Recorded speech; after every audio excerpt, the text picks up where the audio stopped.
Hammaga assalomu alaykum aziz do'stlar. Mana shu ayol Dilnoza degan ekan. Dila deb o'zini tanishtiradi. Sankt-Peterburg shahrida ishlaydi. Eri bilan ishlas ekan.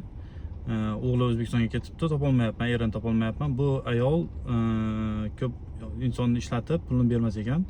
Chunki o'zimda 5 ta dokazatsiya bor. Yana kimda kim taniydigan biladigan bo'lsa, iltimos sizni ham kelgan bo'lsa, aldagan pulingizni bermaydigan bo'lsa, mana shu pastda nomer qoldiraman. Mana shu nomerga iltimos Telegram, WhatsAppdan yozing faqat. Bu ayol Samarqanddan ekan. Pulni ko'pchilik aldab, pulni bermasdan mana beraman deb yurib, o'sha ko'pchilik tashlab ham ketgan, pulni bermasdan. Bu rosa ko'p ont icharkan. Bolam ko'rsin, boshqa ursin deb o'ta mashinnik ayol. Iltimos qilaman, shu erini ishim bo'yicha erin nomi Olim dedi. Endi bilmadim, olimmi nimam. Agar eri ko'rayotgan bo'lsangiz, shu menga aloqa chiqing. Siz bilan gaplashishim kerak. Chunki siz nomeringizni bermayapti menga. Bering eringiz nomerini, eringiz bilan gaplashib olay desam bermayapti. Mana shu videomni iltimos qilaman, Samarqand gruppalariga tarqatib yuborishlaringni. Buni topaylik. Iltimos, erini nimaga odamlar ko'pchilik aldanib pulini olmasdan yuribdi.